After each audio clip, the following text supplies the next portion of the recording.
In the previous lesson, we started working with hard poly modeling, and we explored a little bit the possibilities of using the grid and using what is called modular design. So we work based on a module. So it could be 30 centimeters, could be 60 centimeters, could be 1 meter. And based on that module, we define our object by modeling on a grid or using precise measures.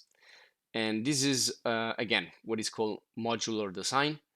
And I wanted to start with that because it's a good start to work with polygonal modeling, which is basically starting from a plane or a box and then developing an entire structure or an entire object. And the more we add subdivisions, the more we extrude and loop cut, the more we're gonna have details, and we're gonna have more complex objects. So we're gonna get also again into that in this video. And we also went through some interesting visualization options like the wireframe in the view or for a single object, and how we can modify the visibility of that object. So that's important for managing your work and working comfortably. So modular design can be, of course, applied also to models of furnitures and in general interior design, architecture, etc., etc. You can see many examples. And also in the past, they explored this modularity of things. For example, Le Corbusier developed a scheme here that is called modular, and then during the Bauhaus, etc., etc., they try to explore the potentiality of modularity. Now, we're gonna model a furniture here, a piece of furniture. I'm gonna model like a chair inspired to Bauhaus design, which is if you look for like Bauhaus design and tubular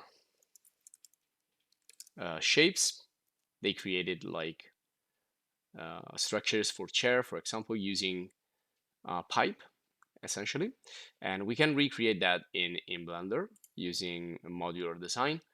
And also I want to suggest this site that I also went through in another video guide, that it's basically a site that is going to give you all the dimensions you need. So you can, if you download, for example, the dimensions of a chair or a table, you can go here, you can explore that. It's called dimension.com.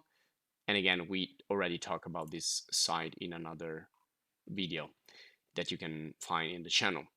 And then we're going to develop an architecture, but the same goes for any other object or industrial design piece. You can use a reference image. Instead of using a grid, we're going to switch and we're going to do something less precise, and we're going to take an image as a reference and model on top of that. So we saw that we can use curves that are 2D, and then we can make them like tubular shapes or sweeps.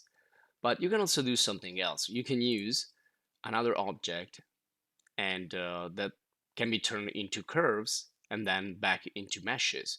So in this case, let's say that I want to create a chair. So the first thing I would do is like delete this first, and then I'm going to start by creating a plane. So I'm going to add a mesh plane, and then here I'm gonna set the first measurements. Now, how big is a chair? Well, usually is 45 centimeters or half a meter. So I'm gonna set the size here at 0.5, so it's gonna be like half a meter. And so this is again modular design. We can do it precisely, and we can of course use also the grid down there. Okay, now let's assume this is gonna be the base of the chair. So what I'm gonna do is right click, and I'm gonna convert into curve. So we did the opposite in other videos. We converted the curves into mesh, but now we're gonna do convert to curve. And what happens is that we're gonna lose the central face right there, the central polygon, but we're gonna stay with the vertices and with the edges.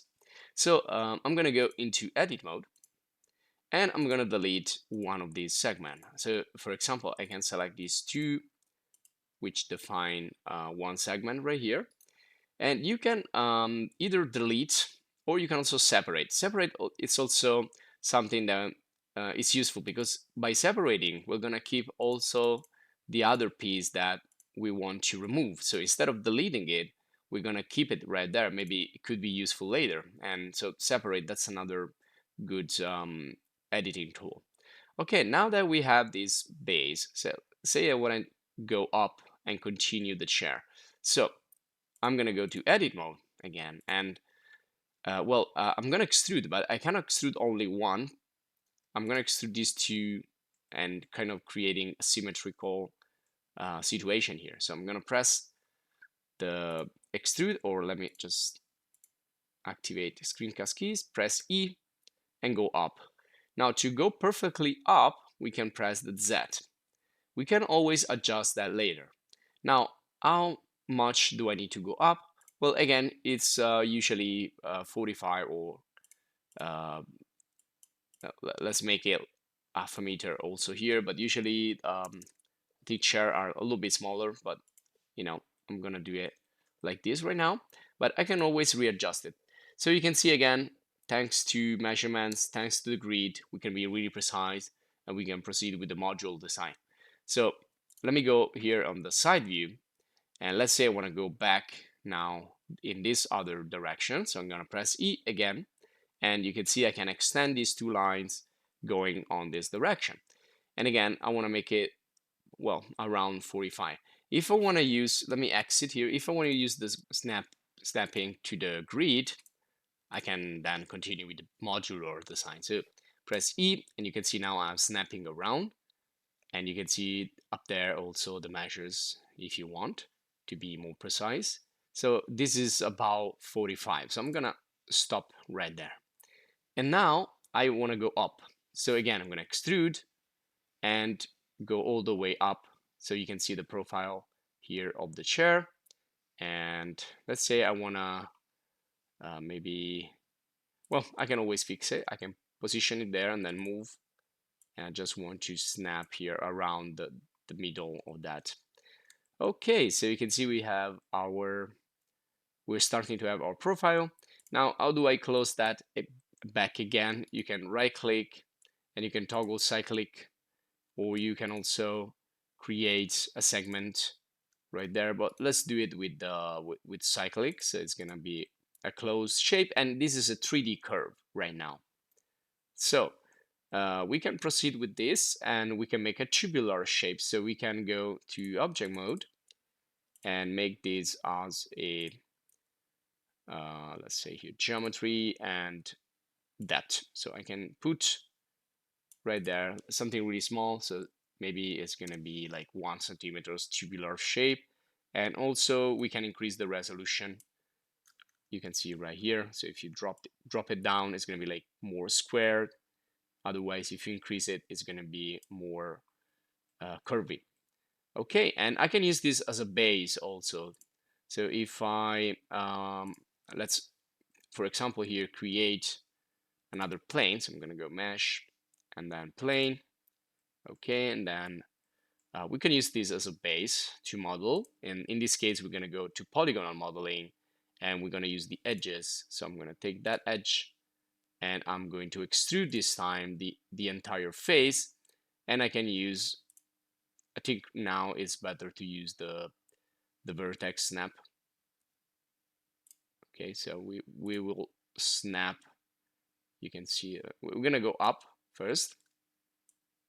And if it doesn't go, we're just going to press the Z. Okay, and then we can snap.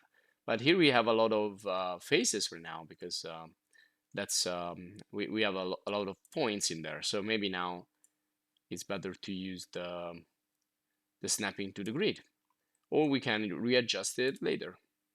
So let's activate snap to the grid, and there it is. I can also see through the object, so I can be more precise. And again, I'm going to extrude. I'm gonna point it right there. Let's see if it's okay. It's in the middle. And then we're gonna extrude again and push it up, fix it later.